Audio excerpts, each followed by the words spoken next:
Hi, my name is Chris and this is Battle Nonsense.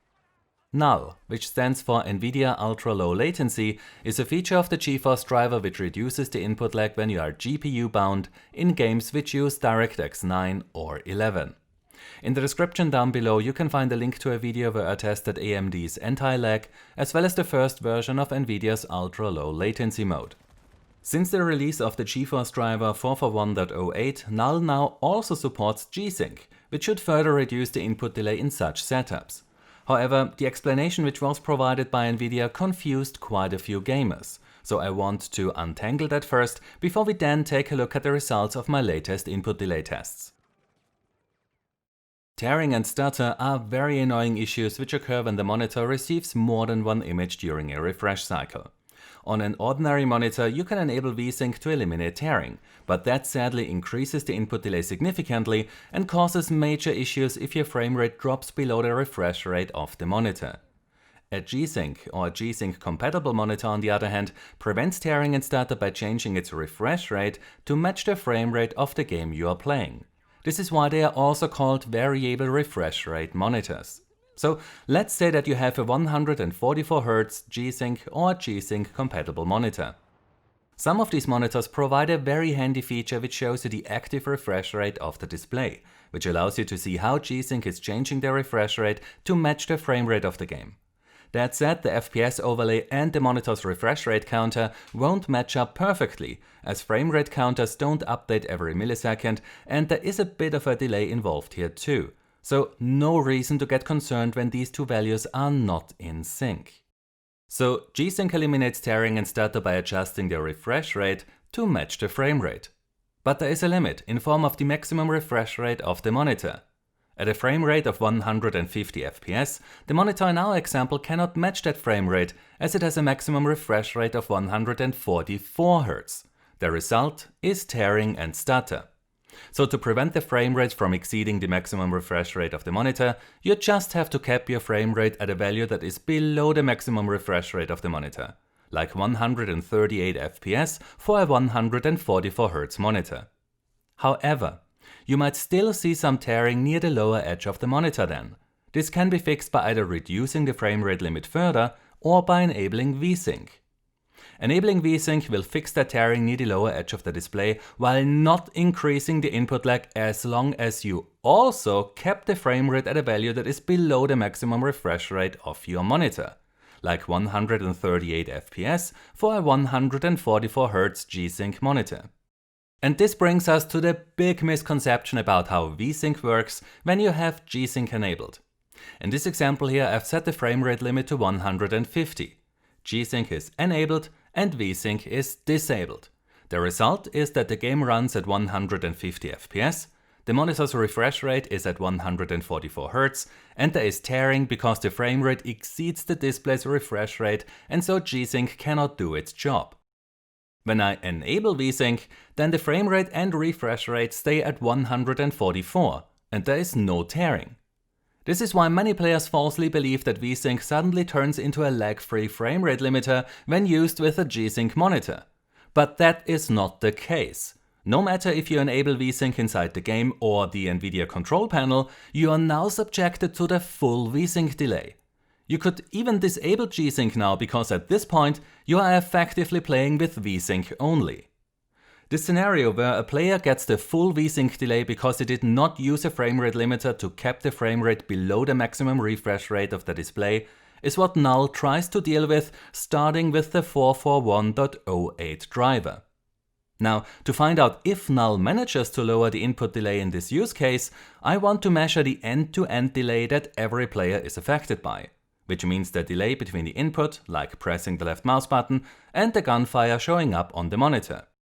To measure that button-to-pixel delay I use a high-speed camera and a gaming mouse which has an LED connected directly to the switch of the left mouse button. I then point the high-speed camera at the monitor and record what happens when I press the left mouse button. Inside the recorded high-speed footage I then look for the frame where the LED turns on and then I count the frames until I see the action triggered by that input, which gives me the delay between the button and the pixel. Now, before I continue, I want to say that if you compare my new results with the one from my first ultra low latency video, then you must keep in mind that these tests were done with different monitors, as for today's video I had to use one which supports G-Sync.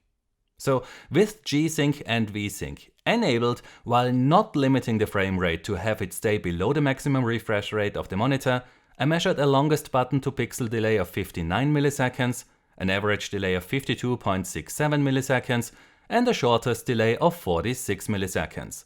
So that is the delay that we get with V-Sync at 144 Hz. When I enabled null, the frame rate dropped to 139 FPS.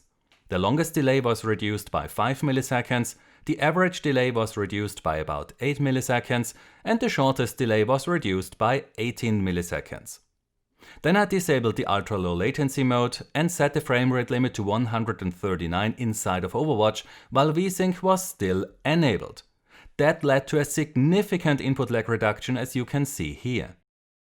So when we then compare these to the results of my next test, where I had V-Sync and null disabled, then it's clear that by simply using a frame rate limiter you can completely eliminate the additional delay which is added by V-Sync, while null only reduces the V-Sync delay by 1 frame, or about 8 milliseconds on average at 139 frames per second.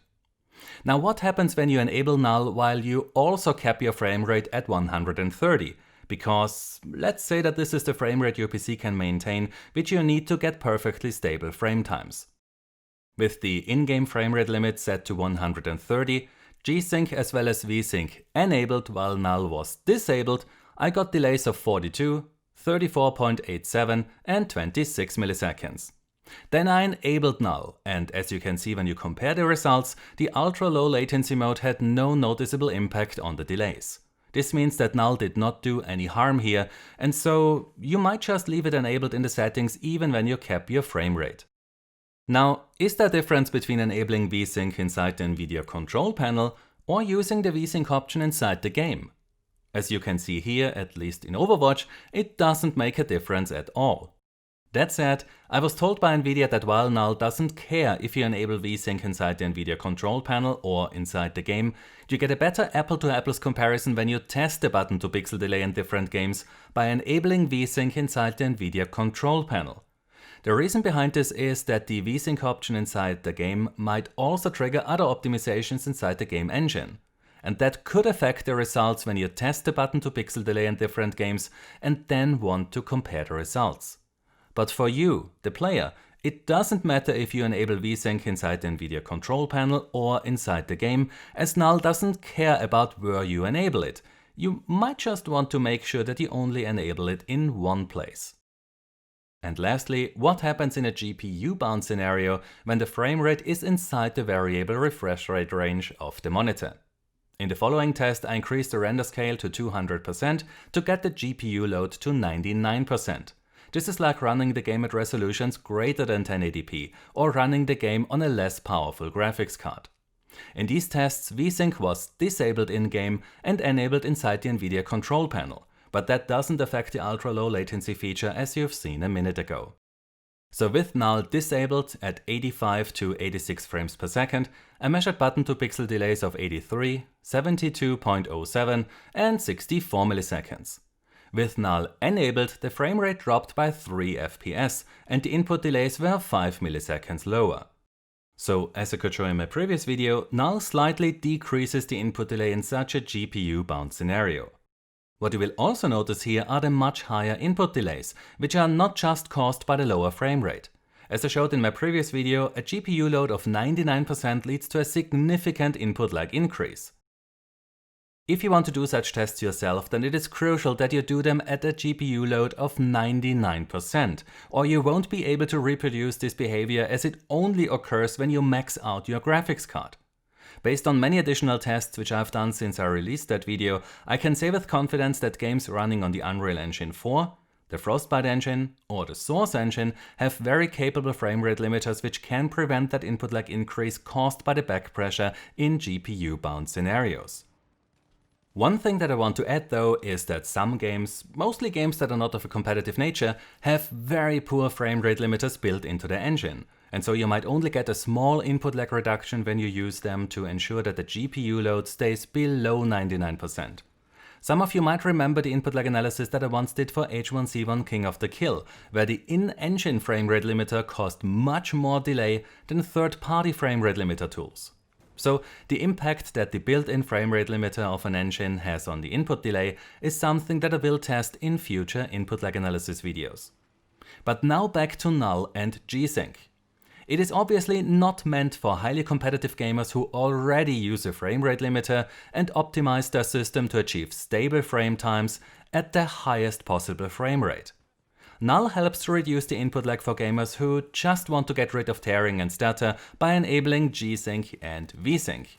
Players who don't have the time to find the best graphic settings and framerate limit for each game. Null is also great when you play a game like Destiny 2, which either does not provide a built-in framerate limiter at all or blocks third-party tools like RTSS. In such a case, Null helps to decrease the input delay when you use G-Sync and V-Sync. Now here's what I recommend. First of all, you want to have V-Sync enabled when you own a G-Sync display, because that eliminates the tearing near the lower edge of the display. So inside the NVIDIA control panel, go to Setup G-Sync and make sure that G-Sync is enabled. Then go to Manage 3D Settings and make sure G-Sync is selected under Monitor Technology and Preferred Refresh Rate is set to Highest Available. Now, if you want to go the minimum setup route, then set Low Latency to Ultra and Vertical Sync to On. That won't give you the lowest input delay nor the most stable frame times, but it will ensure that G-Sync works at all times. And so you won't get any tearing nor stutter, and you won't suffer the full V-Sync delay should your frame rate reach the maximum refresh rate of your monitor. If you aim for low and stable input delay, then you must use a framerate limiter to achieve that. In this case, I would leave low latency off, as it won't help you anyway. You can set V-Sync to on inside the NVIDIA control panel, but I prefer to enable V-Sync inside the game, because that might also trigger other optimizations inside the game engine. And if there's a game that you want to run at 500 FPS, then you just have to disable V-Sync inside the settings of that game to allow the frame rate to exceed the monitor's refresh rate in that game only. Then, inside the options menu of the game, you must make sure that you select the full screen exclusive or full screen mode, and not windowed or borderless windowed mode. I know that you can get G-Sync to work in windowed mode too, but full screen exclusive provides a better gaming performance. And even though we've set highest available for the refresh rate inside the NVIDIA control panel, it is still required in some games to select the resolution with the highest refresh rate, or you might be limited to 60 Hz per default. To avoid the V-Sync delay, you want to cap the frame rate at a value that is below the maximum refresh rate of your G-Sync monitor. And for the most stable frame times, as well as the most consistent input delay, you want to find a value for the framerate limiter which your PC can maintain at all times, which might require that you tweak the graphic settings a little bit. And that's all for today. Big shout out to my patrons, as their support allows me to create videos like this one. If you enjoy my content and would like to support my upcoming projects, like the input lag tests of mouse movement, then you can find a link to my Patreon page in the description down below, where you will also find links to my social accounts in case that you want to stay up to date on the videos that I'm working on. So if you enjoyed this video, then please give it a like, subscribe for more, and I hope to see you next time. Until then, have a nice day and take care. My name is Chris, and this was Battle Nonsense.